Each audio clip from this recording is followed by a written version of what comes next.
Good morning class. कैसे हैं आप सब? स्वागत करते हैं आपका हम इस सेशन में। क्लास, आज हम आप लोगों के लिए लेकर आए हैं काव्य सौंदर्य के तत्वों के अंतर्गत छंद यह प्रकरण, यानी आज हम लोग छंद पढ़ेंगे। क्लास, हम आपको बताते चलें कि हमारी कक्षाएं यूपी बोर्ड कक्षा 12 तक के विद्यार्थियों के लिए तो वैसे होती हैं, परंतु यह प्रकरण अन्य प्रतियोगी परीक्षाओं में भी उपयोगी सिद्ध होगा।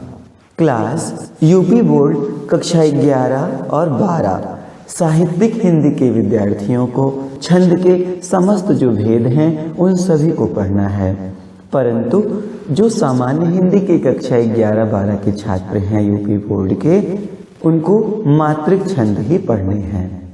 और कक्षा 9 और कक्षा 10 की हम बात करें तो उसमें मात्रिक छंद हैं, वो भी पाठ्यक्रम में 2-2 हैं, जिसका जिक्र भी हम यहाँ कर दे रहे हैं कि कौन से छंद कक्षा 9 में पढ़े जाएंगे, कौन से छंद कक्षा 10 में पढ़े जाएंगे। परंतु कक्षा 11-12 के विद्यार्थियों को यदि आप साहित्यिक हिंदी के हैं तो छंद के समस्त भेद, और यदि आप सामान्य हिंदी के विद्यार्थी हैं तो आपको मात्रिक छंद पढ़ने हैं, ऐसा। तो चलिए शुरू करते हैं आज की ये कक्षा। छंद। क्लास, छंद नियमों का एक बंधन है। छंद की व्युत्पत्ति के आधार पर यदि हम जाएं तो आचार्यों ने छंद का अर्थ बताया है बंधन, यानी कोई ऐसी रचना जो विभिन्न नियमों से बंधी हुई हो उसे छंद कहते हैं। क्लास, हम लोग अपने विचारों की अभिव्यक्ति लिखित रूप में भाषा के 2 रूपों गद्य और पद्य से करते हैं। यानी लिखित रूप में यदि हमको अपने विचार प्रस्तुत करने हैं तो हम या तो गद्य रूप में करेंगे या तो पद्य रूप में करेंगे। आरंभ में पद्य की ही प्रधानता रही है। पद्य को कविता भी कहते हैं और काव्य भी कहते हैं। क्लास, छंद का शाब्दिक अर्थ है बंधन या कोई ऐसी चीज जो आच्छादित करे। तो छंद नियमों का एक बंधन है, यानी कोई ऐसी रचना जो विभिन्न नियमों से बंधी हुई हो छंद कही जाती है। महर्षि पाणिनि के अनुसार जो आह्लादित करे, प्रसन्न करे, वह छंद है। अगर महर्षि पाणिनि के हिसाब से चले तो छंद उस पद्य रचना को कहते हैं जो पाठक को यानी पढ़ने वाले को प्रसन्नता प्रदान करती है। साहित्य दर्पण के रचयिता आचार्य विश्वनाथ ने छंदोबद्ध रचना को ही पद्य कहा है, यानी जो पद छंदों में बंधा हुआ हो वही पद्य कहा जाएगा, वही काव्य कहा जाएगा। इसमें मात्राओं की निश्चित संख्या, वर्णों का एक नियत क्रम निर्धारित रहता है। क्लास, पद्य की सुंदरता उसकी लय, यति, प्रवाह, शब्दों का चयन आदि पर निर्भर करती है और छंद इसमें सहायक होता है। क्लास, इन सभी बातों का समेकन करते हुए देखें तो छंद की एक सामान्य सी परिभाषा होगी कि जिन काव्य पंक्तियों में यानी जिस कविता में गति, यति, लय, तुक, मात्रा, वर्ण आदि की संख्या का ध्यान रखकर पद की रचना की जाती है तो उस काव्य पंक्ति को छंद कहते हैं। क्लास, सर्वमान्य परिभाषा हिंदी साहित्य कोश ने दी है। हिंदी साहित्य कोश के अनुसार अक्षर, अक्षरों की संख्या एवं क्रम, मात्रा, मात्रा गणना तथा यति, गति से संबंधित विशिष्ट नियमों से नियोजित पद्य रचना छंद कहलाती है, ऐसा। अर्थात जो पद रचना अक्षर, अक्षरों की गणना, क्रम, मात्रा, मात्रा की गणना, यति, गति आदि नियमों से व्यवस्थित हो, नियोजित हो, वह छंद कहलाती है, ऐसा। क्लास, छंदों की रचना के नियमों को छंद शास्त्र अथवा छंद विज्ञान कहा जाता है। छंद को पिंगल भी कहा जाता है। पिंगल एक प्राचीन ऋषि थे। उन्होंने संस्कृत में छंद रचना के नियम बनाए थे। उनके नाम के आधार पर ही इसको पिंगल कहा जाता है। अर्थात छंद शास्त्र के आदि प्रणेता पिंगल नाम के ऋषि थे, तो छंद शास्त्र को पिंगल शास्त्र भी कहा जाता है। छंद शास्त्र का मतलब जहाँ छंद के नियमों यानी गुण अवगुण आदि का वर्णन देखा जाए उसे छंद शास्त्र कहेंगे, छंद विज्ञान कहेंगे। क्लास बंधन मुक्त रचना को गद्य कहते हैं और बंधन युक्त को पद्य। यानी गद्य बंधनों से मुक्त रहता है, उसमें बंधन नहीं होता, जबकि पद्य में बंधन होता है। पद्य बंधन से युक्त रचना होती है। कहते हैं कि यदि गद्य का नियामक व्याकरण है तो कविता का छंद शास्त्र। छंदोबद्ध रचना केवल आह्लादकारिणी ही नहीं होती, यानी छंद से बंधी हुई रचना केवल प्रसन्नता ही प्रदान नहीं करती, बल्कि वह चिरस्थायिनी भी होती है। यानी लंबे समय तक हमारे मन में उसका राज रहता है, लंबे समय तक वो हमारे मन में, हमारे हृदय में गूंजती है। जो रचना छंद में बंधी नहीं है उसे हम याद नहीं रख पाते, और जिसे याद नहीं रख पाते उसका नष्ट हो जाना तो स्वाभाविक है। क्लास यदि आप गौर करें तो कक्षा 1-2 की कविताएं आपको अभी भी याद होंगी, लेकिन कक्षा 1-2 के पाठ अक्षरशः नहीं याद होंगे, जबकि कविता अक्षरशः याद होगी।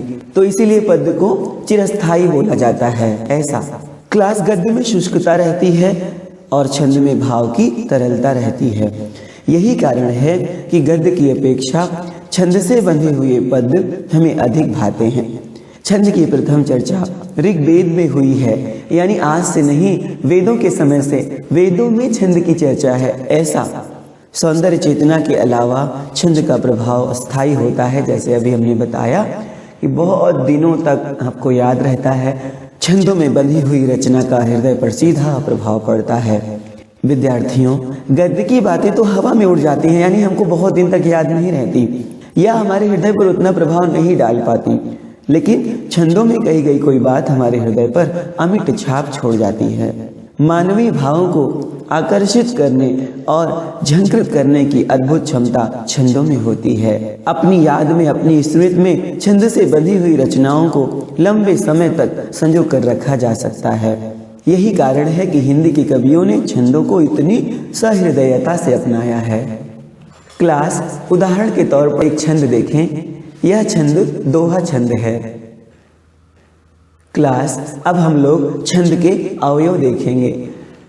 छंद के 6 अवयव माने गए हैं मुख्य रूप से। संक्षेप में इनका विवेचन हम लोग देखेंगे। तो छंद का प्रथम अवयव है चरण। चरण को पद या पाद भी कहते हैं। क्लास छंद के प्रायः 4 भाग होते हैं, इनमें से प्रत्येक को चरण कहते हैं। कहने का मतलब है कि छंद में 4 भाग हैं तो हर एक भाग को चरण बोलेंगे, यानी छंद के चतुर्थांश को, चतुर्थ भाग को चरण कहते हैं। एक बात ध्यातव्य है कि किसी भी छंद में न्यूनतम 4 चरण होना अनिवार्य है। क्लास कुछ छंदों में चरण तो 4 होते हैं, लेकिन वे लिखे 2 ही पंक्तियों में जाते हैं, जैसे दोहा, सोरठा आदि। ऐसे छंद की प्रत्येक पंक्ति को दल कहते हैं। जैसे अभी हमने दोहे का उदाहरण लिया था, तो इसमें चरण तो 4 हैं, लेकिन दल 2 हैं। क्लास ऐसे ही कुछ छंद 6-6 पंक्तियों यानी 6 दलों में लिखे जाते हैं। ऐसे छंद 2 छंदों के योग से बनते हैं, जैसे कुंडलियाँ। कुंडलियाँ जो है दोहा और रोला के योग से बनता है। छप्पै हुआ, छप्पै रोला और उल्लाला छंद के योग से बनता है, इत्यादि। क्लास चरण 2 प्रकार के होते हैं, सम चरण और विषम चरण। अब देखिए, इसको नाम से ही देखें तो 4 चरण हैं। तो 4 चरण में जो सम संख्या है वो सम चरण बोलेंगे उसे, जो विषम संख्या है उसे विषम चरण बोलेंगे। तो देखिए 1 2 3 4, तो 1 विषम 3 विषम, तो पहले और तीसरे चरण को विषम चरण बोलते हैं। 2 और 4 सम है, तो दूसरे और चौथे चरण को सम चरण बोलते हैं। ऐसा। क्लास ये तो हुई छंद के चरण या पद की बात। अब हम लोग और आगे चलते हैं। छंद का दूसरा अवयव लेते हैं, वर्ण और मात्रा। क्लास पहले जानते हैं वर्ण क्या है। तो देखिए, मुख से निकलने वाली ध्वनि को सूचित करने के लिए जो चिन्ह निश्चित किए गए हैं उन्हें वर्ण कहते हैं। जैसे कोई ध्वनि क है, तो क कैसे चिन्ह में लिखा जाएगा वही वर्ण कहलाएगा। यानी जो क ध्वनि है उसके लिए जो चिन्ह निश्चित किया गया वही चिन्ह वर्ण कहलाता है। ऐसा वर्ण को अक्षर भी कहते हैं। क्लास जिस ध्वनि में स्वर नहीं हो, जैसे राजन का ना, उसे वर्ण नहीं माना जाता, यानी हलंत वाले वर्ण नहीं माने जाते जब तक वो किसी मात्रा से नहीं जोड़ते हैं। क्लास वर्ण दो प्रकार के होते हैं, ह्रस्व वर्ण यानी ह्रस्व स्वर वाले वर्ण, इनको लघु वर्ण भी कहा जाता है, जैसे अ, ई, उ या इनसे जुड़े हुए कोई व्यंजन जैसे क, की, कु आदि। वर्ण का दूसरा रूप है दीर्घ। दीर्घ स्वर वाले वर्ण को दीर्घ वर्ण कहते हैं, इनको गुरु वर्ण भी बोला जाता है, जैसे आ, ई, उ। क्लास ए, ओ, औ ये संयुक्त स्वर हैं, इसलिए ये चार के चारों गुरु माने जाते हैं। यानी जैसे आ में छोटा आ जो है वो लघु माना गया, बड़ा आ गुरु माना गया। तो ए में ऐसा मत समझिएगा कि ए जो है वो लघु है, ए जो है वो गुरु है। ऐसे ओ में ओ जो है वो लघु नहीं है, वो गुरु है। यानी ए, ओ ये चारों जो है दीर्घ में गिने जाते हैं ऐसा। तो चाहे ये आ जाए या इनसे जुड़े हुए कोई व्यंजन जैसे का, की, कु, के, को, ये सब क्या कहलाएंगे? दीर्घ वर्ण कहलाएंगे। क्लास वर्णित छंदों में चाहे ह्रस्व वर्ण हो या दीर्घ वर्ण, उनको एक ही वर्ण माना जाता है। जैसे आपके सामने एक उदाहरण हम प्रस्तुत करते हैं, धर, धार, धरा, धारा। आप इन चारों शब्दों को जरा देखिए। तो जैसे अभी हमने बताया कि वर्ण गिनते समय आपको लघु और गुरु नहीं गिनना है, आपको केवल और केवल वर्ण गिनना है। तो देखिए, धर में भी दो वर्ण हैं, धार में भी दो, धरा में भी दो, धारा में भी दो। इन चारों शब्दों में दो दो ही वर्ण हैं। ऐसे वर्णों की गणना की जाती है, परंतु मात्राओं के हिसाब से यदि हम चलेंगे तो मात्राएं इसमें ज़्यादा कम होंगी। यानी वर्णों की गणना में आपको वर्ण लघु है तो भी एक गिनिए, दीर्घ है तो भी एक गिनिए, जबकि मात्राओं की गणना में ऐसा नहीं रहेगा। अभी आगे उसकी चर्चा हम करते हैं। क्लास अब हम लोग देखते हैं मात्रा। मात्रा क्या है? तो किसी वर्ण या ध्वनि के उच्चारण काल को मात्रा कहते हैं, यानी किसी वर्ण के उच्चारण में जो अवधि लगती है, जो समय लगता है, उसे मात्रा कहते हैं। ह्रस्व वर्ण के उच्चारण में जो समय लगता है उसे एक मात्रा, तथा दीर्घ वर्ण के उच्चारण में जो समय लगता है उसे दो मात्रा माना जाता है। तो एक मात्रा वाले को ह्रस्व मात्रा वाला बोलेंगे और दो मात्रा वाले को दीर्घ मात्रा वाला बोलेंगे। ऐसा मात्राएं भी दो प्रकार की होती हैं, ह्रस्व मात्रा और दीर्घ मात्रा।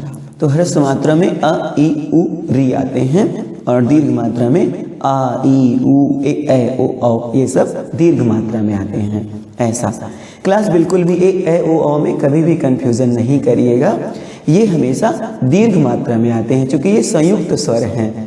हाँ, अभी मात्राओं की गणना में जब हम लोग सीखेंगे तो उसमें कहीं कहीं जहाँ पर उच्चारण में कमी लगेगी, उच्चारण में कम समय लगेगा इन्हीं स्वरों को उच्चारित करने में, तब वहाँ पे इनको हम लघु गिनते हैं। अभी देखिएगा, यानी नियम तो बहुत है परंतु अपवाद भी हैं ऐसा। परंतु आप मन में ये बनाइएगा कि ए, ओ, औ इनको हम दीर्घ गिनते हैं, लेकिन अभी मात्राओं की गणना में कहीं कहीं पे ए रहेगा, लेकिन वो चूंकि समय कम लेगा उच्चारण में इसलिए उसको लघु गिनते हैं। ऐसा चलिए आगे चलते हैं। क्लास वर्ण और मात्रा की गणना। तो वर्ण की गणना तो बहुत आसान है, ज़्यादा नियम मात्राओं की गणना में है। तो वर्ण की गणना कैसे करते हैं? तो वर्णों की गणना करते समय वर्ण चाहे लघु हो अथवा गुरु, उन्हें एक ही वर्ण माना जाता है, एक ही अक्षर माना जाता है। जैसे अभी हमने उदाहरण लिया था, धर, धार, धरा, धारा। इन चारों शब्दों में दो दो ही वर्ण हैं, जबकि लघु गुरु में भिन्नता दिखाई दे रही है, यानी मात्रा अलग अलग है, किसी की लघु है, किसी की दीर्घ है। लेकिन हमको इससे नहीं मतलब है, जब हम वर्णों की गणना करेंगे तब। जब हम मात्राओं की गणना करेंगे तो अलग बात है, वो अभी हम आगे सीख रहे हैं। क्लास ह्रस्व स्वर वाले वर्ण यानी ह्रस्व वर्ण जो हैं वो भी एक वर्णिक होंगे, जैसे अ, ई, उ, री, क, की, कु, क्री। यानी चाहे वो ह्रस्व वाला स्वर आएगा, चाहे उस ह्रस्व स्वर से बना हुआ कोई व्यंजन। क्लास दीर्घ स्वर वाले वर्ण यानी दीर्घ वर्ण भी एक वर्णिक होते हैं, यानी इनको भी एक ही वर्ण गिना जाएगा। जैसे अ ई उ ए ऐ ओ औ या का की कू के कै को कौ आदि। यानी चाहे वो स्वर रहेगा या उस स्वर से जुड़ी हुई कोई व्यंजन, उन सबको हम दीर्घ वर्ण मानेंगे, लेकिन गिनेंगे एक ही वर्ण उनका, वो भी एक ही वर्णिक बोले जाएंगे। क्लास अब हम चलते हैं मात्रा की गणना पर। क्लास ये सबसे ज़्यादा ध्यान से समझने वाली बात है, इसको ध्यान से देखेंगे हम लोग। तो मात्रा की गणना, ह्रस्व स्वर वाले एक मात्रक गिने जाएंगे, अ ई उ री, ये एक मात्रक गिने जाएंगे। ये हुए या इनसे जुड़ा हुआ कोई व्यंजन, इनसे बना हुआ कोई व्यंजन, वो एक मात्रक गिना जाएगा। दीर्घ स्वर द्विमात्रिक गिने जाएंगे, जैसे आ ई उ ए ऐ ओ औ, ये सब द्विमात्रिक गिने जाएंगे। देखिएगा जरा, वर्णों में ये भी आ जा रहे थे, दीर्घ भी आ जा रहे थे, तब भी उनको एक माना जा रहा था, लघु आ रहे थे तब भी, लेकिन मात्रा में जो ह्रस्व हैं उनकी एक मात्रा, जो दीर्घ है उनकी दो मात्रा, ऐसा गिनेंगे। क्लास वर्ण और मात्रा में यही अंतर है कि वर्ण में ह्रस्व और दीर्घ रहने पर वर्ण गणना में कोई अंतर नहीं रहता, किंतु मात्रा गणना में ह्रस्व दीर्घ से बहुत अंतर पड़ जाता है। एक उदाहरण देखिएगा, जैसे है भरत और भारती। तो देखिए दोनों में अगर वर्णों के हिसाब से चले तो भरत तीन वर्ण हैं और भारती में भारती तीन वर्ण हैं, लेकिन मात्राओं के हिसाब से चले तो पहले में यानी भरत में तीन मात्रा है और दूसरे यानी भारती में भा की दो, र की एक और ती की दो, यानी कुल 5 मात्राएं हैं। ऐसा क्लास मात्राओं की गणना कैसे करते हैं, कुछ विशेष तरह के नियम यहाँ हम प्रस्तुत कर रहे हैं, इन्हें ध्यान से सीखेंगे। क्लास लघु और गुरु को प्रदर्शित करने के लिए चिन्ह बनाए गए हैं। लघु को ऐसे यानी एक सीधी लाइन खींच देंगे, लघु हुआ, और दीर्घ मात्रा को प्रदर्शित करने के लिए एक टेढ़ी लाइन, जैसे यस होता है अंग्रेजी में, वैसा बना देते हैं। इसको अवग्रह भी बोला जाता है। तो चलिए लघु के कुछ नियम देखते हैं। क्लास अ ई उ री, इन ह्रस्व स्वरों तथा इनसे युक्त वर्ण को लघु माना जाता है, इनसे युक्त अक्षर को लघु माना जाता है। जैसे क की कु क्री आदि को हम लोग लघु मानेंगे। अब जैसे उदाहरण देखिए, कलम, कलम में क ल म सब में लघु मात्रा है तो सबको एक एक गिनेंगे, तो कलम में 3 मात्रा हुई। क्लास री को लघु माना जाता है। जैसे है ऋषि, तो इसमें भी देखिए री की एक मात्रा और श पर लघु मात्रा है, तो दोनों की एक एक मात्रा यानी ऋषि में 2 मात्रा आएगी।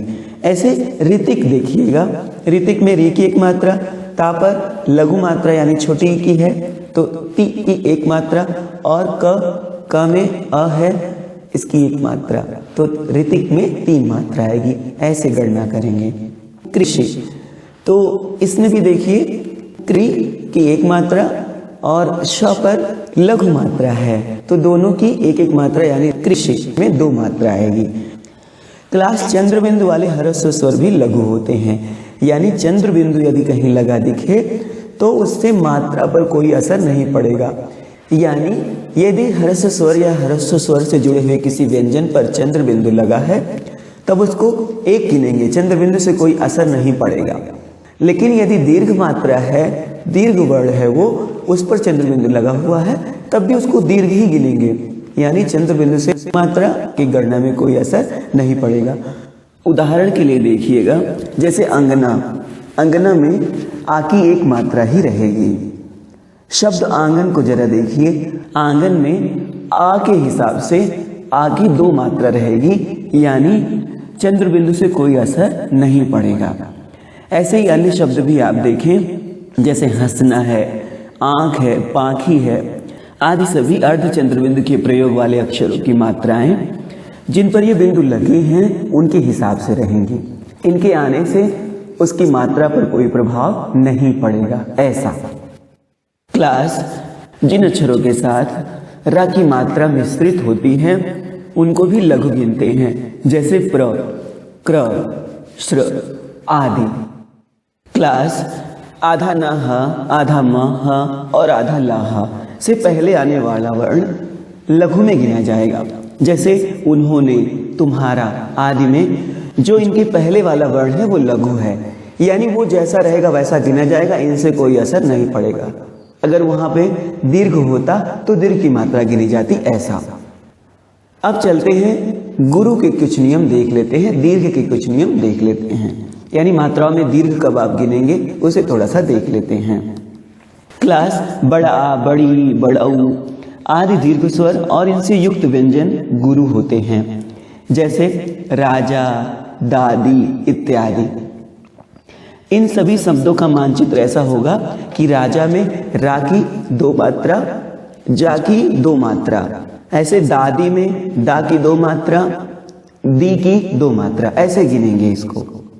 क्लास ए ओ औ ये संयुक्त स्वर हैं, तो चाहे ये आ जाए चाहे इनसे मिला हुआ कोई व्यंजन आ जाए उसे हम गुरु गिनते हैं। इसकी चर्चा अभी हमने ऊपर की भी थी। जैसे ऐसा, ऐसा में ए की 2 मात्रा, सा की 2 मात्रा, ऐसे अन्य भी उदाहरण हैं। क्लास अनुस्वार युक्त वर्ण गुरु होता है। ध्यान दीजिएगा, चंद्र बिंदु की हम कोई मात्रा नहीं मानते हैं, यानी चंद्र बिंदु आ जाता है तो हमारी मात्रा की गणना वो जैसे रहता है वैसे रहती है। लेकिन यदि अनुस्वार आ जाए यानी अन आ जाए तो अन जहां आ जाएगा वहां दीर्घ मात्रा गिनी जाएगी, चाहे वहां पर लघु ही क्यों ना हो। जैसे कंस, संसार, देखिए क लघु है लेकिन का के ऊपर अनुस्वार है यानी अन है, तो अब का एक नहीं का की 2 मात्रा गिनी जाएगी, ऐसा। संसार में देखिए सा के ऊपर अन की बिंदी है तो ये सन जो है 2 मात्रा वाला गिना जाएगा।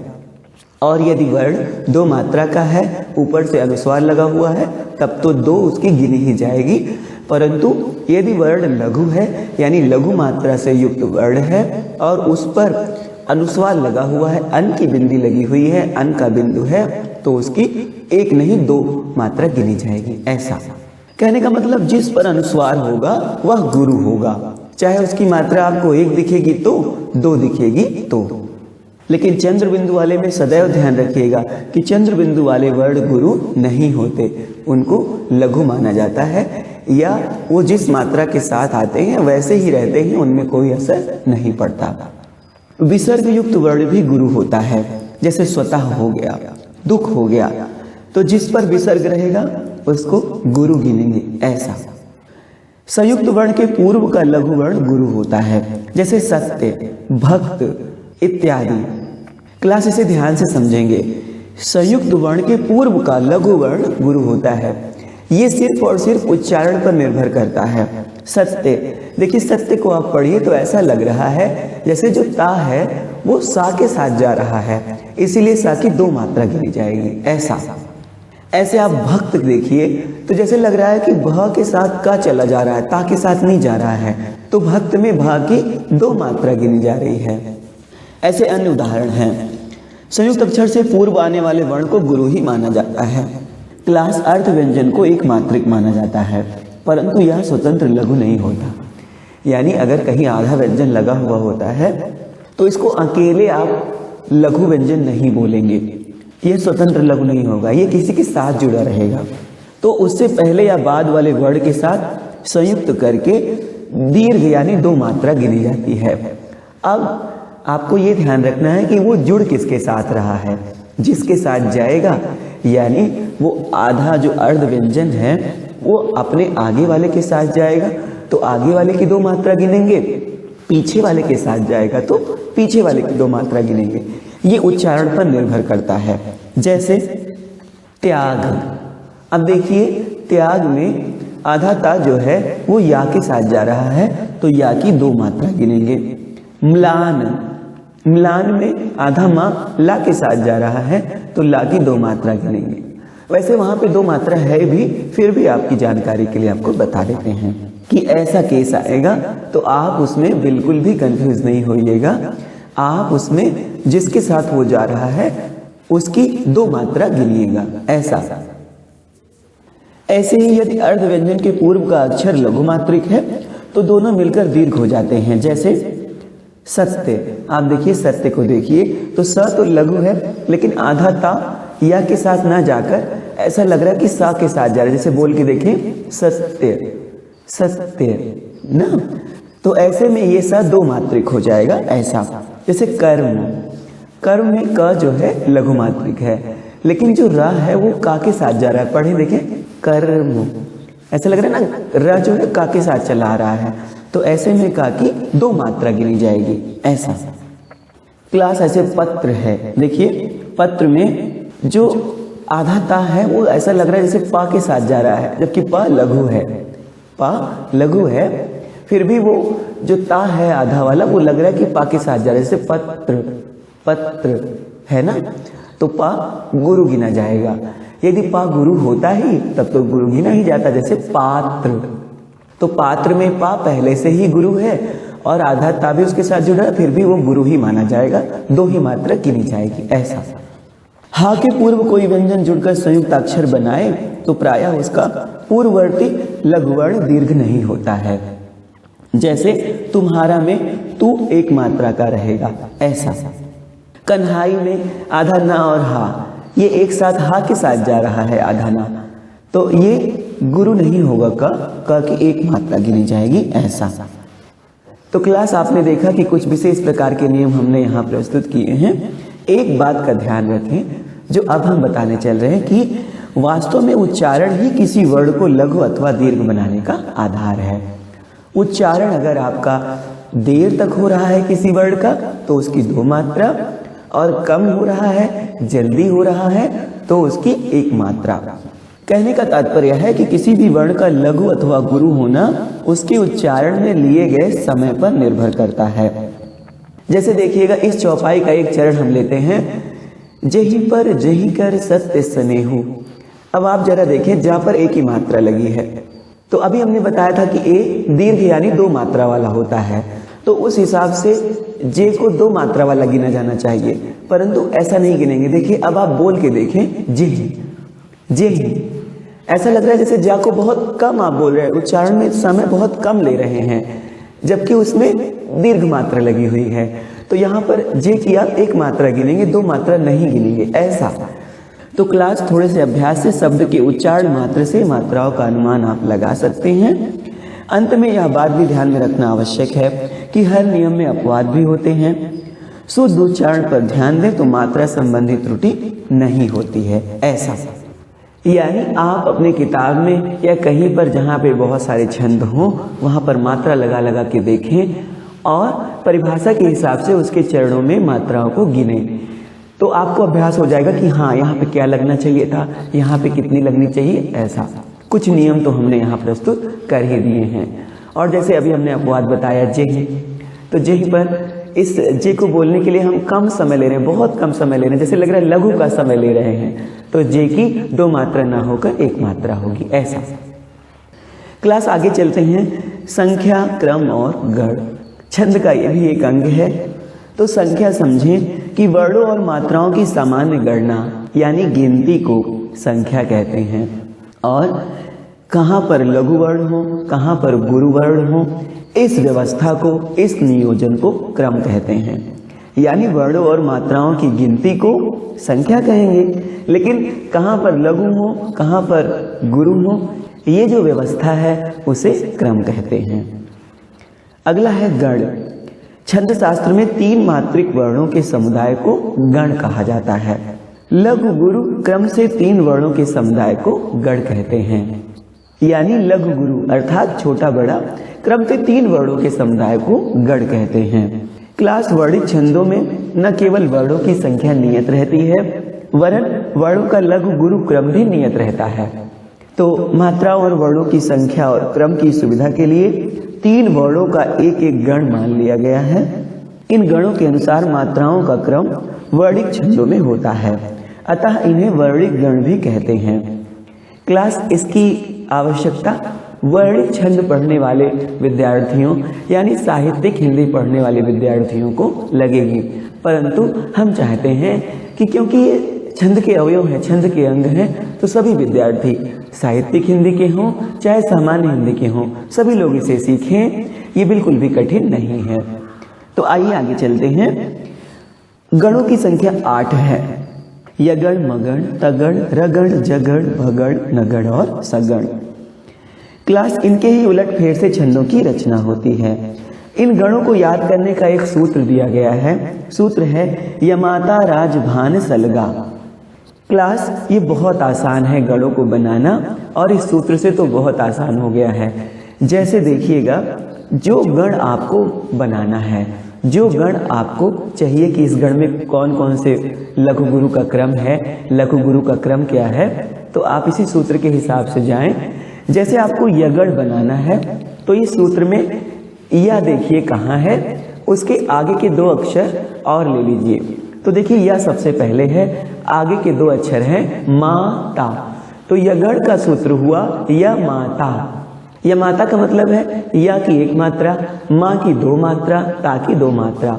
तो यगण में एक लघु आएगा, 2 गुरु आएंगे। जैसे कोई उदाहरण देखें तो बहाना, बहाना कहीं लिखा है तो ये यगण है, ऐसा समझें। क्लास इन गणों का स्पष्टीकरण हमने यहाँ नीचे दिया है, आप इसे देख लेंगे। जैसे यगण है तो वर्ण रूप बनेगा यमाता।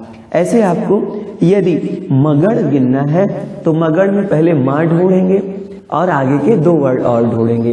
तो माँ के आगे 2 वर्ण है तारा, तो मगण कैसे बनेगा, माँ तारा।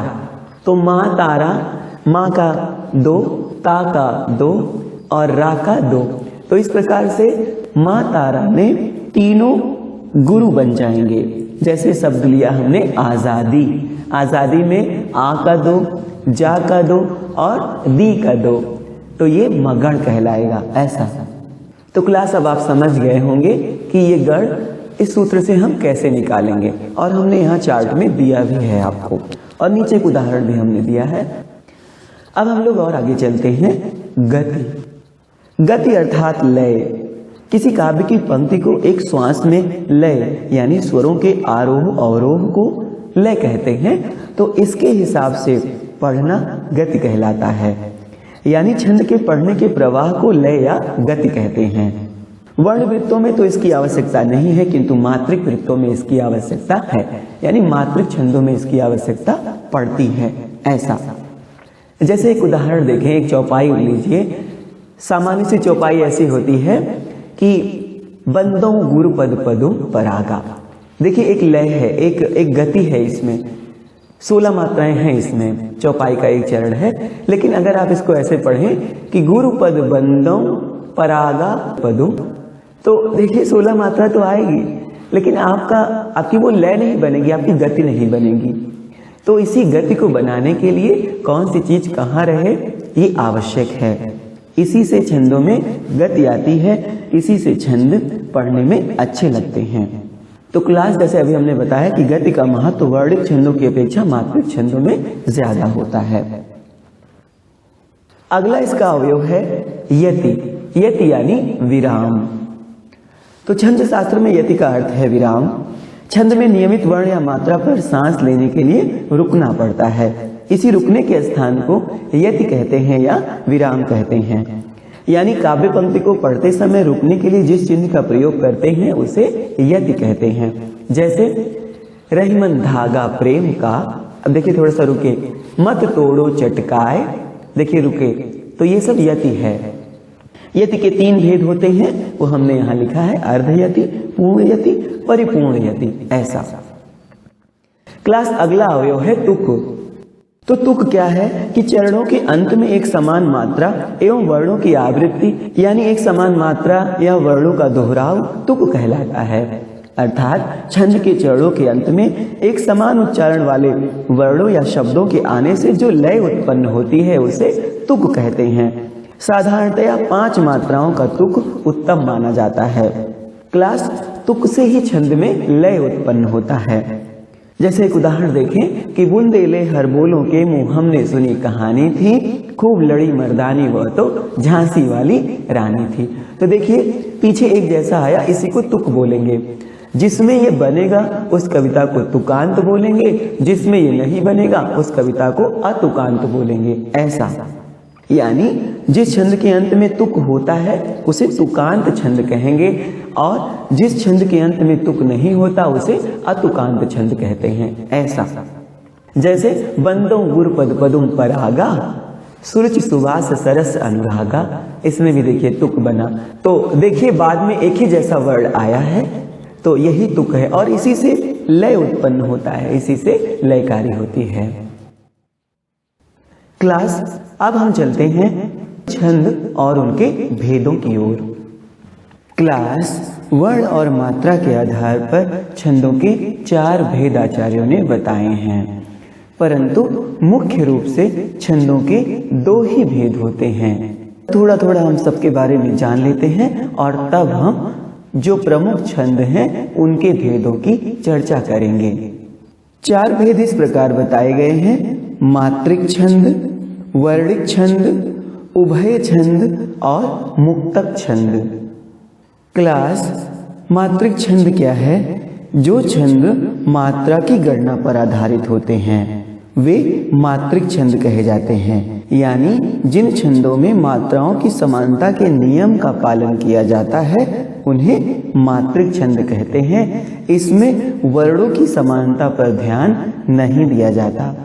कहने का मतलब है मात्रिक छंदों में केवल मात्राओं की व्यवस्था होती है, वर्णों के लघु और गुरु के क्रम का विशेष ध्यान नहीं दिया जाता है। इन छंदों के प्रत्येक चरण में मात्राओं की संख्या नियत रहती है कि इस चरण में इतना होगा, इस चरण में इतना होगा, ऐसा। जैसे दोहा, सोरठा, रोला, चौपाई आदि।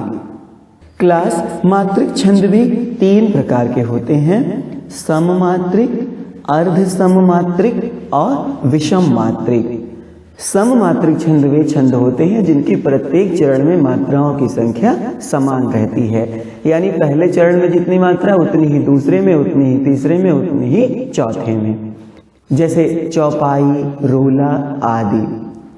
अर्ध सममात्रिक वे छंद होते हैं जिनके पहले और तीसरे में, दूसरे और चौथे में मात्राओं की संख्या समान होती है, यानी वे मात्रिक छंद जिनके पहले और तीसरे चरण में समान मात्रा की संख्या और दूसरे और चौथे में मात्राओं की संख्या समान हो, ऐसे छंद अर्ध सममात्रिक कहलाते हैं।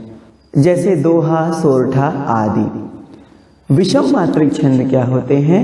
वे छंद जिनके प्रत्येक चरण में मात्राओं की संख्या नियत नहीं रहती है, यानी मात्राओं की संख्या जिसमें किसी भी चरण में समान नहीं रहती है उसको विषम मात्रिक छंद कहते हैं। जैसे कुंडलियां हुआ, ऐसा। छंद का अगला भेद है वर्णिक छंद। वर्णिक छंद क्या होते हैं? जिन छंदों में केवल वर्णों की संख्या और नियमों का पालन किया जाता है, यानी जिन छंदों की रचना वर्णों की गणना के आधार पर की जाती है उन्हें वर्णिक छंद या वर्णवृत्त कहते हैं, ऐसा। जैसे दंडक, घनाक्षरी, मुक्तक आदि। क्लास जैसे मात्रिक छंद के 3 भेद होते हैं वैसे वर्णिक छंद के भी 3 भेद होते हैं: सम, अर्ध सम और विषम। अब सम वर्णिक क्या होंगे? जिनके प्रत्येक चरण में वर्णों की संख्या समान। अर्ध सम वर्णिक क्या होंगे? जिनके पहले, तीसरे, दूसरे, चौथे में वर्णों की संख्या समान। और विषम वर्णिक छंद वे छंद होंगे जिनके किसी भी चरण में वर्णों की संख्या एक समान नहीं पाई जाती है, ऐसा। अगला है उभय छंद। जिन छंदों में मात्रा और वर्ण दोनों की समानता एक साथ साथ पाई जाती है उन्हें उभय छंद कहते हैं। अगला है मुक्तक छंद। क्लास इन छंदों में मात्रा और वर्णों की संख्या निश्चित नहीं होती है, इसीलिए क्योंकि इनमें मात्रा और वर्णों की संख्या निश्चित नहीं होती है इसीलिए इनको स्वछंद छंद भी कहा जाता है। भावनाओं के अनुकूल, यतिका, चरणों की अनियमितता, असमान गति आदि इन मुक्तक छंदों की विशेषताएं हैं। कहने का मतलब अपनी स्वच्छंदता ये स्वयं ही दर्शाते हैं। ये स्वच्छंद होते हैं यानी अपने मन की करते हैं, कह लीजिए, किन्हीं नियमों में बंधकर नहीं रहते हैं, ऐसा। क्लास अब हम लोग छंदों के जो प्रमुख 2 भेद हैं, मात्रिक और वर्णिक, यही हमारे पाठ्यक्रम में है, इन्हीं को हम लोग पढ़ेंगे। क्लास एक बात ध्यातव्य है कि जो कक्षा 11 और 12 के विद्यार्थियों को जो सामान्य हिंदी के हैं उनको मात्रिक छंदों के समस्त भेद पढ़ने हैं और कक्षा 11-12 के जो साहित्यिक हिंदी के विद्यार्थी हैं उनको मात्रिक छंद भी पढ़ने हैं और वर्णिक छंद भी पढ़ने हैं, ऐसा। तो पाठ्यक्रम में जितने छंद हैं उन्हीं की चर्चा हम यहाँ करेंगे। क्लास, तो चलिए देखते हैं मात्रिक छंद और उनके भेद। तो जैसे अभी हम लोगों ने देखा, मात्रिक छंद मात्राओं की गणना पर आधारित होते हैं। मात्रिक छंदों के 3 भेद हैं, अभी हमने ऊपर चर्चा की है इसकी।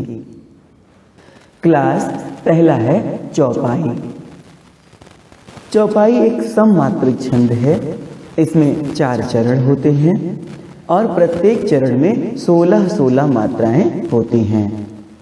क्लास, चूंकि हमने गणों की चर्चा की है आपसे, तो एक और इसमें नियम होता है कि चरण के अंत में जगण अथवा तगण नहीं होता है और इसमें पहले और दूसरे चरणों में तुक समान होता है, यानी पहले और दूसरे चरण में आपको समान तुक मिलेंगे, ऐसा। तो उदाहरण इसका देखिएगा। गोस्वामी जी लिखते हैं कि बंदौ गुरुपद पदुम परागा, सुरुचि सुवास सरस अनुरागा, अमीय मूरिमय चूरन चारु, समन सकल भवरुज परिवारु। क्लास, देखिए ये चौपाई है, इसमें 4 चरण है। देखिए इसमें मात्राओं की गणना हम करके दिखा दे रहे हैं, जरा ध्यान दीजिएगा। बंदों, बंदों में ब ह्रस्व है लेकिन बा के ऊपर अन है, यानी अनुस्वार है। तो अनुस्वार लग गया तो अगर वो ह्रस्व है तब भी वो दीर्घ गिना जाएगा। तो बंग की 2 मात्रा गिनी जाएगी, दा की 1 और ऊ। देखिए ऊ छोटा है और ऊपर चंद्र बिंदु लगी है, तो चंद्र बिंदु से कोई असर नहीं पड़ेगा, तो ऊ की 1 मात्रा गिनेंगे। गुरुपद, देखिए गा पे छोटाऊ की मात्रा तो 1 गिनेंगे, रा पे छोटाऊ की मात्रा तो 1 गिनेंगे। देखिए पढ़ने में भी आ रहा है गुरु, गुरु नहीं बोला जा रहा है, गुरु बोला जा रहा है। तो हमने आपको बताया है मात्राओं की गणना में आप उच्चारण पर विशेष ध्यान दीजिएगा तो गलती नहीं होगी। एक और बात, देखिए रा में छोटाऊ की मात्रा और रा में बड़ाऊ की मात्रा लगी होती है तो साफ साफ दिखता है। अब देखिए गुरु में जो रा है इसमें जो ऊ की मात्रा लगी है ये एक पूछनुमा निकली हुई है। और जरा नीचे आए तो चारू में देखिए, चारू में जो रा में मात्रा लगी है वो पूछनुमा भी है और थोड़ा सा गोल भी है। तो जब बड़ाऊ की मात्रा रा में रहती है तो थोड़ा सा गोल करके पूछ निकली होती है और छोटाऊ की मात्रा जब रा में रहती है तो केवल पूछनुमा निकला होता है। ये अंतर आप देख के जान सकेंगे कि रा में कौन सी मात्रा लगी हुई है, ऊ की कि बड़ाऊ की, ऐसा। पा की 1 मात्रा, दा की 1 मात्रा, पदुम सभी ह्रस्व हैं, सबकी 1-1 मात्रा। परागा, पा की 1 मात्रा, रा की 2 मात्रा, गा की 2 मात्रा।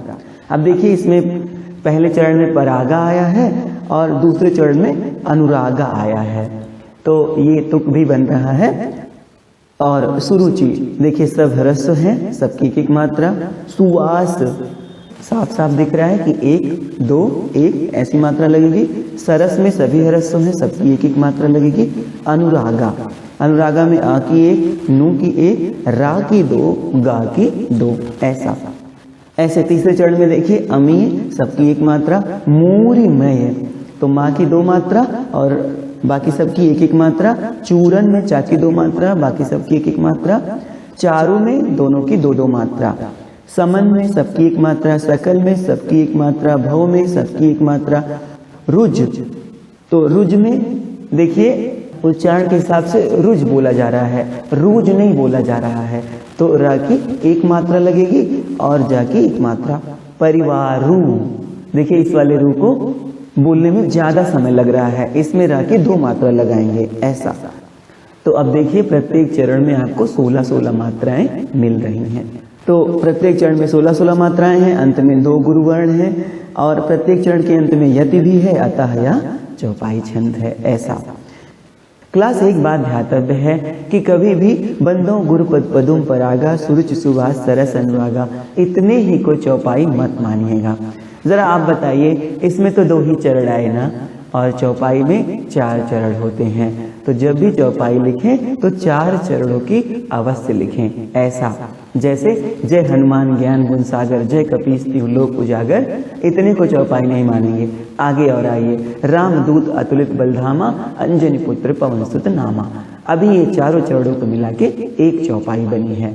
ऐसा आशा करते हैं आप समझ पाए होंगे। अगला हम लोग देखते हैं दोहा। क्लास ध्यान रखिएगा, हम लोग मात्रिक छंदों के भेद पढ़ रहे हैं इस समय। दोहा अर्धसम मात्रिक छंद है। अर्धसम की विशेषता भी हमने बता रखी है कि पहले और तीसरे में मात्राओं की संख्या समान, दूसरे और चौथे में मात्राओं की संख्या समान। इस छंद के प्रथम और तृतीय चरण में 13-13 मात्राएं और दूसरे और चौथे चरण में 11-11 मात्राएं होती हैं। इसका उदाहरण देखिएगा, कागा का को धन हरे, कोयल का को दे, मीठे वचन सुनाए के, जग अपनो कर ले। क्लास देखिए, इसमें भी मात्रा लगी हुई है और आप देख पा रहे होंगे तो इसमें 4 चरण है। पहले चरण में कागा का को धन हरे, इसमें आप मात्राओं को गिनिए तो 13 मात्राएं आएंगी। अब आप तीसरे चरण में देखिए, मीठे वचन सुनाए कर, इसमें भी 13 मात्राएं हैं। तो पहले तीसरे में मात्राओं की संख्या समान हो गई। अब आप दूसरा चरण देखिए, कोयल का को दे, इसमें आप मात्राओं को गिनिए तो 11 मात्रा आ रही है और चौथे चरण में भी आप मात्रा को गिनिए तो 11 मात्रा आ रही है। तो देखिए, इसमें पहले और तीसरे में 13-13, दूसरे और चौथे में 11-11 मात्राएं हैं, इसलिए ये दोहा छंद है। क्लास क्योंकि हम लोगों ने गणों को समझा है तो इसमें जरा सा और भी बता देते हैं कि इसमें विषम चरणों के आदि में यानी शुरुआत में जगड़ नहीं होना चाहिए तथा सम चरणों के अंत में गुरु लघु होना चाहिए। ऐसा आइए और आगे चलते हैं। अगला है सोरठा। सोरठा दोहे का उल्टा होता है। यह भी एक अर्ध सममात्रिक छंद है। बहुत आसान सी परिभाषा है। अब जो चीज दोहा की है वही चीज इसका उल्टा कर लीजिए। अब दोहे का उल्टा सोरठा है तो दोहे के पहले और तीसरे में 13-13 होती थी मात्राएं, दूसरे और चौथे में 11-11, इसमें इसी का उल्टा हो जाएगा। पहले और तीसरे में 11-11 मात्राएं, दूसरे और चौथे में 13-13 मात्राएं हो जाएंगी। और क्लास एक खास बात और है कि यदि आपको सोरठा का उदाहरण नहीं याद हो पाए तो आप कोई दोहा लीजिएगा और उसको पलट लीजिएगा, यानी पहले चरण की जगह दूसरा चरण, दूसरे चरण की जगह पहला चरण रख लीजिएगा। ऐसे तीसरे चरण की जगह चौथा चरण और चौथे चरण की जगह तीसरा चरण रख लीजिएगा। ऐसा तो दोहे का उल्टा रूप सोरठा कहलाता है। ऐसा इसलिए है क्योंकि इसके पहले तीसरे में मात्राओं की संख्या समान और दूसरे चौथे चरण में मात्राओं की संख्या समान होती है।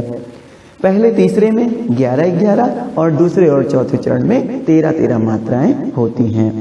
क्लास इसमें तुक नहीं मिल पाता लेकिन कहीं कहीं तुक इसमें हो जाता है। ऐसा अब देखिए, सोरठा का एक उदाहरण यहाँ प्रस्तुत है, मात्रा भी हमने यहाँ प्रस्तुत की है, आप इसे देख लीजिएगा।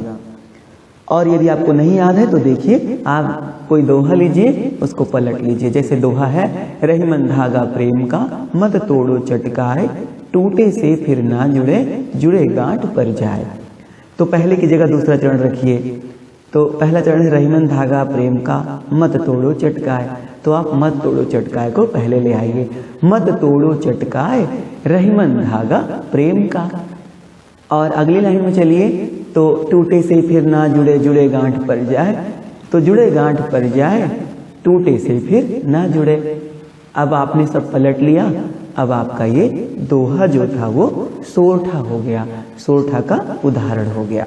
लेकिन हम आपको सलाह देंगे कि सोरठा बहुत सारे संकलित हैं, आप उनमें से किसी एक को याद कर लीजिएगा। ये तो तब का विषय है जब आपको याद नहीं रहेगा। तो देखिए, सोरठा के इस उदाहरण में 4 चरण हैं। पहले और तीसरे में 11-11 मात्राएं हैं, दूसरे और चौथे में 13-13 मात्राएं हैं, इसलिए यह सोरठा छंद हुआ। मात्राएं हमने लगा के दिखाई हैं, बहुत आसान है। कहीं कोई असुविधा लगे तो हमें कमेंट सेक्शन में जरूर पूछिए आप। अगला है रोला। रोला एक सममात्रिक छंद है, यानी जैसे चौपाई सममात्रिक है वैसे रोला भी सममात्रिक छंद है, यानी इसके प्रत्येक चरण में मात्राओं की संख्या समान मिलती है। 4 चरणों वाले इस छंद के प्रत्येक चरण में 24-24 मात्राएं होती हैं। और 11 और 13 मात्राओं पर यति होती है, यानी विराम लगाया जाता है, आराम किया जाता है थोड़ा इसको बोलते समय, इतने इतने मात्राओं पर। ऐसा गंगा अवतरण में भारतेंद्र हरिश्चंद्र जी लिखते हैं कि को पापी पंचत्व प्राप्त सुनि जमगन धावत, बनि बनि बावन वीर बढ़त चौचंद मचावत, पै तकिता की लोथ त्रिपथ गा के तट लावत, 9 2 11 होत 3 5 ही बिसरावत। त्रिपथगा गंगा जी को बोलते हैं। अब देखिए इसमें 4 चरण हैं, मात्राओं की गणना हमने की है। आप देखेंगे तो चारों चरणों में 24-24 मात्राएं आ रही हैं। जहाँ पे थोड़ा थोड़ा कामा लगा है ये यति है। तो आप देखेंगे कि 11 और 13 मात्रा पर आपको आराम करने को मिल रहा है, यानी 11 और 13 मात्रा पर यति प्राप्त हो रही है। तो इसमें 4 चरण हैं और 24 मात्राएं हैं। प्रत्येक चरण में 11 और 13 मात्राओं पर यति है, इसलिए क्लास यह रोला छंद का उदाहरण है। आइए और आगे चलते हैं। अगला छंद है कुंडलियाँ। कुंडलियाँ देखिए, यह एक विषम मात्रिक छंद है। विषम मात्रिक का मतलब है इसके किसी भी चरण में मात्राओं की संख्या समान नहीं रहेगी, और यह 4 चरणों से ज़्यादा का होता है। इसमें 6 चरण होते हैं। क्लास ये संयुक्त छंद भी है, यानी 2 छंदों को मिलाकर भी बनता है। इस छंद का निर्माण दोहा और रोला के संयोग से होता है। पहले की 2 लाइन दोहा होती है, आगे की 4 लाइन रोला होती है। और एक खास बात है कि ये दोनों छंद मानो कुंडली रूप में एक दूसरे से गुथे रहते हैं, यानी दोहा और रोला ऐसे जुड़े रहते हैं जैसे कोई कुंडली मार के जुड़ा हुआ हो, अलग नहीं हो सकता, ऐसा। इसीलिए इसे कुंडलियाँ छंद कहते हैं। एक और खास बात है कुंडलियाँ की कि इस छंद का प्रारंभ जिस शब्द से होता है उसी से इसका अंत भी होता है। अभी एक उदाहरण हम आपको देते हैं और एक उदाहरण आपको अन्य भी याद करने के लिए देंगे। तो उदाहरण देखिएगा, साईं बैर न कीजिए गुरु पंडित कवियार, बेटा बनता पौरिया यज्ञ करावन हार, यज्ञ करावन हार राजमंत्री जो होई, विप्र पड़ोसी वैद्य आपनो तपह रसोई, कह गिरधर कविराय जुगन सो यह चली आई, इन 13 को तरह दिए बनी आवे साईं। देखिए साईं से शुरू हुआ, साईं पे खत्म हुआ, ऐसा। क्लास देखिए इसमें 6 चरण हैं। पहला 2 चरण दोहे का है और बाकी रोला है, और दोनों के कुंडलित होने से कुंडलियां छंद का निर्माण हुआ है, ऐसा। इसमें यति की व्यवस्था दोहा और रोला के अनुसार होती है, क्योंकि दोहा और रोला जुड़कर इसे निर्मित करते हैं। एक और बात है कि जहां दोहा खत्म होगा, तो जैसे दोहा खत्म होगा तो दोहे का 4था चरण से रोला का पहला चरण प्रारंभ होगा। देखिएगा जैसे इसमें यज्ञ करावन हार, ये तो दोहे का 4था चरण हुआ। अब रोला का पहला चरण शुरू हो रहा है यज्ञ करावन हार से, ऐसा। ये भी इसकी खास बात रहेगी। एक उदाहरण और देखिएगा कि लाठी में गुड़ बहुत है, सदा राखियो संग, गहरी नदी नाली जहां तहां बचावे अंग, तहां बचावे अंग। अब देखिए तहां बचावे अंग से दोहा खत्म हुआ, अब रोला यही शुरू होगा। तहां बचावे अंग झपट कुत्ता को मारे, दुश्मन दावा गिर होए उन्हों को झारे, का गिरधर कबीराय सुनो है दूर के पासी, सब हथियार छोड़ हाथ में लीजिए लाठी। देखिए लाठी से शुरू, लाठी से खत्म। आइए और आगे चलते हैं। अगला हमारा छंद है हरिगीतिका। क्लास यह भी एक सममात्रिक छंद है। इसके प्रत्येक चरण में 28 मात्राएं होती हैं और 16 और 12 मात्रा पर यति होती है। और एक खास बात है कि इसके प्रत्येक चरण के अंत में रगड़ आना आवश्यक है। उदाहरण देखिएगा इसका, खगवृंद सोता है अतः कलकल नहीं होता वहां, बस मंद मारुत का गमन ही मौन है खोता जहां, इस भांति धीरे से परस्पर कह सजगता की कथा, यो दिखते हैं वृक्ष ये हो विश्व के प्रहरी यथा। हरिओ जी ने प्रिय प्रवास में कितना सुंदर छंद लिखा है इसे। क्लास इस उदाहरण के एक चरण में हमने मात्रा लगाई है, गिनिए देखिए तो 28 मात्रा आ रही है। आप अन्य चरणों में भी लगाएंगे तो 28 मात्रा आएगी, ऐसा। तो प्रत्येक चरण में 28 मात्राएं हैं, 16 और 12 पर यति प्राप्त हो रही है। तो ये हरिगीतिका छंद का उदाहरण है। अगला छंद है बरवय। देखिए ये बहुत बार एग्जाम में आ जाता है, छोटा है, इसको याद जरूर करिएगा। क्लास यह अर्धसम मात्रिक छंद है। इसमें कुल 38 मात्राओं वाले 4 चरण होते हैं, यानी चारों चरणों में मिलाकर 38 मात्रा होती है। पहले और तीसरे चरणों में 12-12 और दूसरे और चौथे चरणों में 7-7 मात्राएं होती हैं। सम चरणों के अंत में जगण होता है।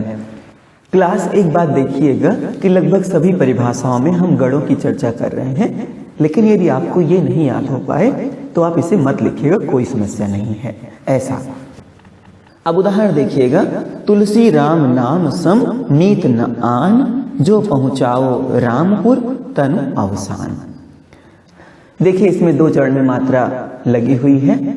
देखेंगे तो पहले चरण में 12 है, दूसरे चरण में 7 मात्रा है। ऐसे आप तीसरे और चौथे चरण में मात्राओं की गणना कर लीजिएगा। तो यहाँ पर पहले और तीसरे में 12-12, दूसरे और चौथे में 7-7 मात्राएं हैं। 12 मात्राओं और 7 मात्राओं पर यति भी प्राप्त हो रही है और सम चरणों के अंत में जगण भी मिल रहा है, अतः यह बरवे छंद का उदाहरण है। एक अन्य उदाहरण भी यहाँ प्रस्तुत कर दे रहे हैं, गोस्वामी तुलसीदास जी द्वारा रचित बरवे रामायण से। क्लास ये हुई बात मात्रिक छंद और उनके भेदों की। अब हम चलते हैं वर्णिक छंद और उनके भेदों की ओर। तो बाकी सारी बातें हम बता चुके हैं। वर्णिक छंद भी 3 प्रकार के होते हैं, सम, अर्धसम और विषम। इसकी चर्चा हम अभी ऊपर कर चुके हैं। आइए हम सीधा इसके भेदों की ओर चलते हैं। पहला है इंद्र वज्रा। क्लास यह समवर्ण वृत्त यानी समवर्णिक छंद है। 4 चरण होते हैं इसमें और 4 चरणों वाले इस छंद के प्रत्येक चरण में 11-11 वर्ण यानी 11-11 अक्षर होते हैं। क्लास देखिए अब हम जो भी देखेंगे वो वर्णों की गणना पर आधारित रहेंगे, परंतु यदि आपको उसमें गण गिनने हैं तो मात्राएं लगा के ही आप गण निकाल पाएंगे ऐसा। तो देखिए उदाहरणों में आपको मात्राएं लगी मिलेंगी। मात्राएं इसलिए लगी मिलेंगी कि आपको उसमें गण भी दिखाया गया है ऐसा। इसके प्रत्येक चरण में 2 तगण, 1 जगण तथा 2 गुरु होते हैं। 11वें वर्ण पर यति होती है। उदाहरण देखिएगा, तू ही बसा है मन में हमारे, तू ही रमा है इस विश्व में भी, तेरी छटा है मन मुग्धकारी, पापापहारी भवतापहारी। देखिए आप गिनेंगे तो इसमें प्रत्येक चरण में 11-11 वर्ण आएंगे, 11-11 अक्षर आएंगे और ऊपर जो मात्राओं की गणना की गई है वो गणों की गणना के लिए की गई है कि उतने गण आ रहे हैं कि नहीं आ रहे हैं। अब देखिए वर्णों की गणना आपको हम एक चरण में करके दिखा दे रहे हैं। तू 1 वर्ण, ही 1 वर्ण, बसा 2 वर्ण, है 1 वर्ण, मन 2 वर्ण, में 1 वर्ण, हमारे में 3 वर्ण। तो 1 2 2 4 1 5 2 7 1 8 3 11 वर्ण आए हैं इसमें ऐसा। ऐसे अन्य चरणों में भी आप गिन लीजिएगा। तो इस उदाहरण में 11-11 वर्ण वाले 4 चरण हैं। प्रत्येक चरण के 11वें वर्ण पर यति है यानी विराम है और इसके प्रत्येक चरण में 2 जगण, 1 तगण एवं अंत में 2 गुरु प्राप्त हो रहे हैं, इसलिए यह इंद्र वज्रा का उदाहरण है। अगला है उपेंद्र वज्रा। यह भी समवर्णित छंद है। इसके प्रत्येक चरण में 11 वर्ण होते हैं। 2 जगण, 1 तगण तथा 2 गुरु प्रत्येक चरण में प्राप्त होते हैं। इसमें भी 11वें वर्ण पर यति होती है।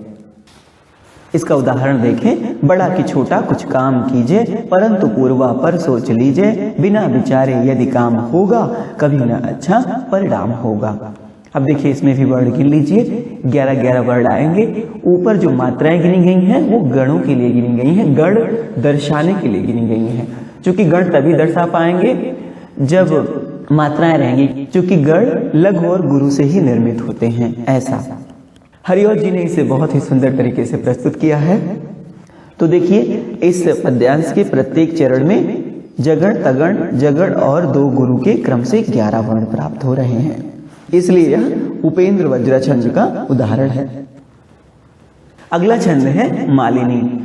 यह भी एक समवर्ण वृत्त है, यानी समवर्णिक छंद है। इसके प्रत्येक चरण में 15-15 वर्ण होते हैं और प्रत्येक चरण में 2 नगण, 1 मगण तथा 2 यगण क्रम से रहते हैं और 8 एवं 7 वर्णों पर यति होती है। इसका उदाहरण देखिएगा। प्रिय पति वह मेरा प्राण प्यारा कहाँ है, दुख जलधि निमग्ना का सहारा कहाँ है, अब तक जिसको मैं देख के जी सकी हूँ वह हृदय हमारा नेत्र तारा कहाँ है।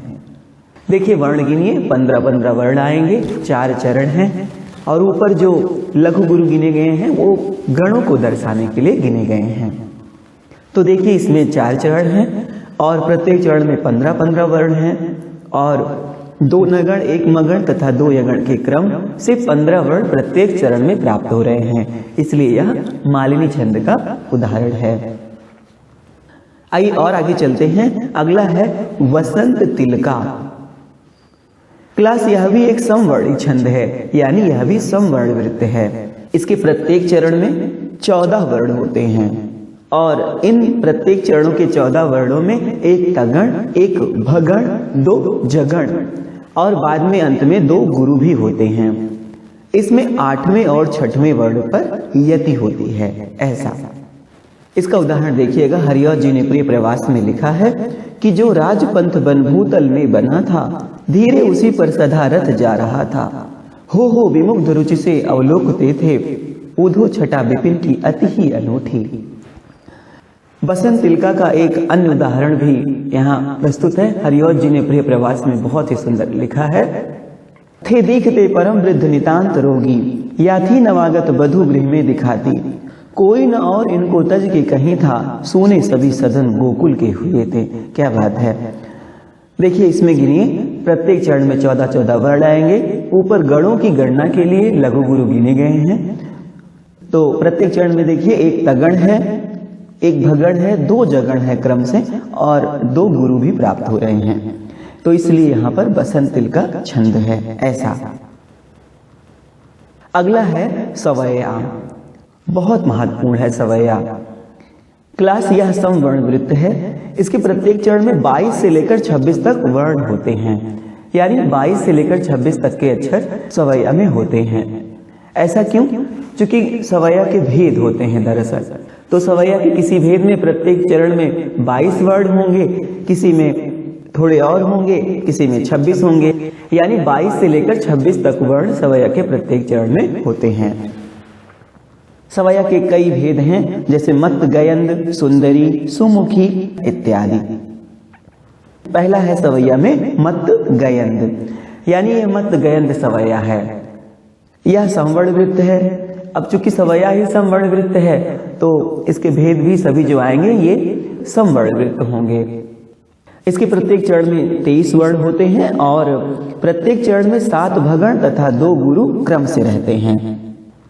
तो गोस्वामी जी ने कवितावली में लिखा है, बहुत ही सुंदर इसका उदाहरण है कि शीस जटाउर बाहु विशाल बिलोचन लाल तिरछी सी भौहें, तून सरासन बान धरे तुलसी बन मार्ग में सुठी सोहे, सादर बारही बार सुभाए चिते तुम त्यो हमरो मन मोहे, पूछती ग्राम बधु सिय सो कहो सावरे से सखी रावरे को है, सावरे से सखी रावरे को है। तो देखिए गिनिए, तो प्रत्येक चरण में 23 वर्ण आ रहे हैं और ऊपर जो गिना गया है वो गणों को दर्शाने के लिए लघु गुरु गिना गया है। तो प्रत्येक चरण में 23 वर्ण हैं और प्रत्येक चरण में 7 भगण एवं अंत में 2 गुरु प्राप्त हो रहा है। इसलिए यह मत गयंद सवैया छंद का उदाहरण है। अगला सवैया का भेद है सुंदरी।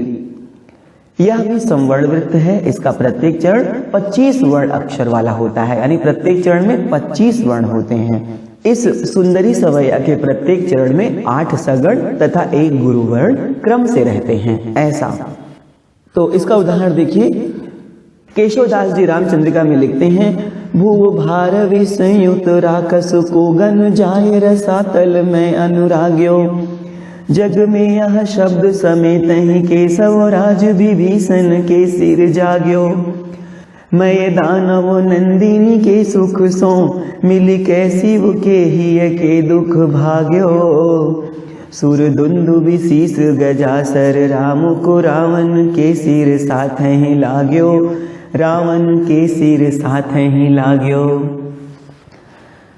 देखिए इसमें गिनिए तो प्रत्येक चरण में 25 वर्ड आएंगे, आप देख सकते हैं। और ऊपर गणों की संख्या दिखाने के लिए, गणों को दर्शाने के लिए लघु गुरु को गिना गया है ऐसा। तो देखिए इस 4 चरणों वाले उदाहरण में प्रत्येक चरण में 25 वर्ण हैं और सभी चरणों में 8 सगण और अंत में 1 गुरु प्राप्त हुआ है, इसलिए यह सुंदरी सवैया का उदाहरण है।